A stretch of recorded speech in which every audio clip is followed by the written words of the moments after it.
Olá pessoal, sejam bem-vindos a mais um episódio do quadro Smarts Entrevista. Eu sou Leonardo Faria, diretor de projetos da Smarts. Estou aqui hoje com o Rafael Machado, sócio-diretor da Celery Consultoria, para a gente bater um papo sobre o mercado imobiliário e sobre a atuação da Celery. Rafael, antes de iniciar nosso bate-papo, por favor, se apresente, fale um pouco da sua carreira, da Celery e logo na sequência a gente dá início à nossa conversa. Maravilha. Meu nome é Rafael Schelin, sou sócio fundador da Celery, eu sou engenheiro civil também, formado pela USP em São Carlos em 2006. Depois disso trabalhei em algumas outras construtoras, começando a carreira na engenharia civil, como engenheiro de orçamento, engenheiro de planejamento na W Torre. Depois a grande parte da minha carreira foi dentro da Odebrecht, tanto no Brasil na área de infraestrutura, quanto na Colômbia. Passei 2 anos na Colômbia. Em 2012 retornei à Odebrecht já na área de incorporação, na UR, e fiquei lá de 2012 até 2015, quando saí para fundar a Celery. Desde 2015, a gente está com a empresa de consultoria e agora virando uma startup, né? Uma empresa voltada para tecnologia. Tá, legal. Rafael, a eficiência na obra é um dos pilares da Celery e um dos principais desafios do setor imobiliário no Brasil. Então, com base na sua experiência, na atuação da Celery nos últimos anos, nas obras, nos empreendimentos, quais passos vocês sugerem que as construtoras, os incorporadores, os loteadores e todo o pessoal da cadeia de construção siga em seus empreendimentos? Na minha opinião, o que a gente sempre preza, assim, um dos nossos pilares para ter a eficiência é ter um bom planejamento, uma boa previsibilidade, bom estudo de obras. Então, acho que um dos maiores desafios que eu vejo, e hoje já está mudando um pouco isso, as empresas, tanto construtoras, incorporadoras, loteadoras, gastarem e investirem tempo no estudo dos seus empreendimentos, seja de custo, seja de prazo, de análise dos seus fornecedores, tanto quanto mão de obra, quanto empreiteiros, materiais. Fazer esse estudo e essa análise prévia é que normalmente as construtoras e incorporadoras pecam. Isso eu digo as maiores, porque as maiores normalmente têm uma estrutura maior, uma estrutura mais pesada, voltada para esse estudo e para essa análise, mas quando a gente desce um pouco a régua e vai para grande parte das médias empresas e pequenas empresas espalhadas pelo Brasil, eles pecam muito nisso, acabam entrando na obra muito no achismo, no feeling. Sim. E acaba pecando na ineficiência. Então a grande ineficiência não está muito no canteiro, na execução, está na análise prévia, no planejamento, que durante a obra é executar aquilo que foi planejado e não tentar achar uma solução durante a construção dos empreendimentos. E essa análise prévia, de fato, é antes de iniciar o empreendimento, é na fase de pesquisa, ou ela se mantém conforme o empreendimento vai andando, né? Na verdade, grande parte desses estudos são prévios, porque, inclusive, no exterior não tem engenheiro na obra. Na obra tem técnico de engenharia, técnico de edificação, porque a grande inteligência está em fazer esses estudos e colocar engenharia em projetos também, principalmente, em análise de custo e prazo, identificação de metodologias construtivas previamente à obra. E durante a obra, acompanhar, ver se aquilo está dentro do previsto ou não e fazer algumas modificações que algum cenário, como que a gente vive hoje, venha a surgir. Mas comparar previsto realizado, ver se existem desvios, mas a grande parte da inteligência realmente está nessa, até um jargão que a gente usa, essa engenharia montante, uma engenharia antes de começar o empreendimento. Tá, bacana. Na Celery vocês trabalham com um conceito de gestão compartilhada. Quais são os benefícios, como funciona esse modelo, o que é esse modelo e quais os benefícios dele? Maravilha. Como que surgiu essa ideia, né? O mundo está virando um mundo compartilhado, né? Então a gente também teve essa ideia bem no início, lá em 2015, porque a gente trabalhava numa área de engenharia dentro da UR, na Odebrecht na época, e a gente trabalhava como se fosse uma consultoria interna mesmo. Tinha 40 e 50 canteiros espalhados pelo Brasil e nosso setor era o setor que unificava essas informações e levava conhecimento para as obras, para os empreendimentos, para gerenciarem melhor seus empreendimentos. Quando a gente saiu em 2015 para abrir a Celery, a ideia foi fazer a mesma coisa só para pequenas e médias empresas. Porque pequenas e médias empresas não têm estrutura e não têm estrutura suficiente, porque não tem volume de obra suficiente para ter uma equipe grande, uma equipe qualificada. Então a gente saiu para fazer esse papel de uma engenharia compartilhada, mesmo sendo de empresas diferentes. Então o benefício que esses clientes têm é que eles conseguem ter uma engenharia e uma gestão de grandes construtoras compartilhando e tendo um custo acessível para esse tipo de gerenciamento, esse tipo de controle. E o porquê que essas empresas não conseguem fazer isso internamente, né? Qual a necessidade de uma consultoria por trás, uma inteligência específica, uma análise que vocês têm mais expertise? Quais são os desafios de uma empresa estabelecer ela mesma a gestão compartilhada e qual a necessidade de uma consultoria e a importância disso? Normalmente, pelo volume de obras mesmo. Empresas pequenas e médias não têm o volume de obras suficiente para contratar muitas pessoas. Então, normalmente, ele contrata um engenheiro que vai fazer o planejamento e a gestão da obra, aí mais um técnico de segurança. Então, fica uma equipe enxuta, que é impossível um profissional que saiba das mais diversas disciplinas da área de engenharia. Então, o que a gente vê, o que a gente enxerga é que, compartilhando essa inteligência, tem a condição, por exemplo, a nossa equipe hoje tem umas 15 pessoas que ele não conseguiria ter profissionais com conhecimentos diversos dentro de casa, porque a conta não fecharia. Legal. A Celeri desenvolveu recentemente uma tecnologia que chama Budget Analytics, Sim. certo? Que é uma plataforma que permite que os construtores e incorporadores coletem dados durante toda a fase de obras. Com base nessa plataforma, as informações que vocês obtêm lá, na verdade, antes disso, quais informações você obtém nessa plataforma e como essas informações auxiliam na tomada de decisão durante o empreendimento, ou inclusive antes do projeto? É importante a gente saber de onde surgiu o Budget Analytics. Né? Legal. Então, a gente, desde 2015, a gente vem fazendo como uma engenharia compartilhada, como a gente nasceu, e a gente ainda atua assim em alguns clientes, uns 10 clientes, mas a gente foi muito demandado para fazer um estudo de custo dos empreendimentos. E esse estudo de custo foi ficando muito, muito detalhado a ponto dos clientes amarem os nossos produtos, só que a gente tem um péssimo negócio, porque demandava muito tempo da nossa equipe. Aí, com o passar do tempo, a gente conseguiu nos alavancar e trazer um investimento para estruturar uma equipe de tecnologia. Então, essa equipe de tecnologia começou a desenvolver essa plataforma voltada na metodologia. Então, a plataforma Budget Analytics vem depois, ela vem para estruturar, para dar suporte a uma metodologia, no qual a gente consegue explodir os dados de construção dos empreendimentos. Como assim explodir os dados de construção dos empreendimentos? Informações que num orçamento tradicional geravam mais ou menos 1.000 linhas de dados, 500 mil linhas de dados, hoje a gente consegue gerar 150 mil linhas de dados. Se explodir mesmo, para a gente saber o custo do metro quadrado de cada um dos ambientes. Então foi esse a principal necessidade que a gente acabou... Vou voltar um pouquinho. A principal necessidade que a gente viu surgir foi, todas as vezes que a gente ia para uma reunião de custos, nossos clientes faziam N perguntas que a gente não conseguia chegar na resposta.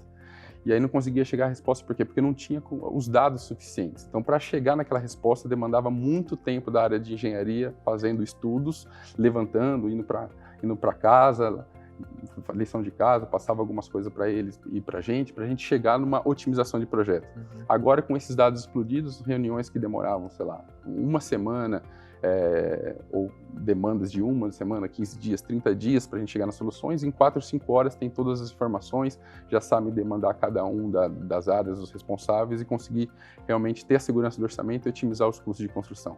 Então, a plataforma surgiu fruto de uma necessidade nossa, do trabalho da Celeri de consultoria, e hoje o principal cliente da plataforma é a própria Celeri. O objetivo é colocar essa plataforma no mercado daqui uns 2, 3 meses, porque a gente está conseguindo enxugar tanta hora nossa, que a gente vai conseguir democratizar essa engenharia, que os nossos clientes, mesmo com uma equipe menor, vai conseguir utilizar esses benefícios. Legal, você falou bastante de acesso à informação, e principalmente do aumento do volume de informações. E uma das coisas que o mercado sugere é que, apesar de haver mais informações hoje, muitas das empresas não sabem como utilizar essas informações. A Celeri também auxilia nesse processo de como utilizar, não somente fornecer as informações, mas como dar inteligência a elas? A plataforma tem 2 principais objetivos, né? Facilitar o input de dados para gerar essa quantidade enorme de informações, esse é um primeiro passo. E depois transformar esses dados em inteligência para que nossos clientes consigam tomar ações e decisões. Então, que ações e decisões que nossos clientes conseguem tomar? Por exemplo, era muito difícil saber qual o impacto de colocar um lavabo no apartamento, quanto que sobe o custo de construção desse empreendimento. Qual o impacto de eu aumentar um pouco a sacada gourmet e reduzir um pouco do tamanho da sala? Porque cada um dos ambientes eu tenho um custo por metro quadrado agregado a ele, que é diferente. a gente chegou ao ponto de, por exemplo, em alguns empreendimentos, aumentar um pouco o tamanho dos empreendimentos e reduzir o custo de construção por metro quadrado. Porque apartamentos um pouco maiores têm menos parede, tendo menos parede você tem menos revestimento, e aí o custo, o VGV, o valor de venda do empreendimento sobe, o custo de construção por metro quadrado desce. Então são várias análises de custo e indicadores de projeto, fazendo cruzamento de dados, que através de relatórios em BI, que fornece aos nossos clientes, construtores e incorporadores, informações simples e rastreáveis para ele tomar todas essas enormidade de decisões. Legal. Com base nesse mundo de informações que vocês têm, eu acredito que vocês consigam identificar algumas tendências dos projetos imobiliários. O que a Celeri e você, particularmente, com base na sua experiência, pode falar para a nossa audiência quais são as tendências para os projetos imobiliários nos próximos anos, seja em obra, seja em tecnologia, em dados? Você consegue passar para a gente quais são essas tendências que vocês observam? Primeiro, tem uma tendência de modelo, né? Os empreendimentos estão sendo mais compartilhados. Então, existe uma tendência desse novo modelo, nessa nova forma de viver, que é os empreendimentos, e a gente tem que se adaptar a levantar esses dados, porque são informações um pouco diferentes do que a gente acostuma entregar. Mas, além disso, o que eu vejo pensando em construção, mas já não em modelo do mercado imobiliário, é uma tendência de modulação, né? Então, a tendência é que as obras fiquem muito menos fábricas e muito mais montadoras. A tendência é que as construções, a fabricação mesmo, fiquem outside, fica nas indústrias, como já aconteceu, por isso que na China o pessoal conseguiu construir um prédio em 10, 15 dias, porque os prédios vêm prontos, você tem que só montar o prédio, montar a casca, vem tudo pronto, você só encaixa como se fosse realmente um Lego. E aí tem uma mudança total de mindset da forma de gerenciar, porque os construtores e incorporadores não estão acostumados, diferente de uma montadora de carro, a gerenciar toda a cadeia de supply chain, a pensar como os seus fornecedores estão produzindo a sua parte da obra. Ele está normalmente acostumado a gerenciar da porta do canteiro, da catraca para dentro. Ali ele está acostumado a gerenciar e para fora, na teoria, é problema do fornecedor. Mas não, nesse novo modelo é o problema dele também. Porque grande parte das informações e dos custos e do gerenciamento tem que ter alguma plataforma ou alguma coisa que esteja 100% casada para ele conseguir entender e enxergar o gerenciamento dos seus fornecedores, dos seus prestadores de serviço.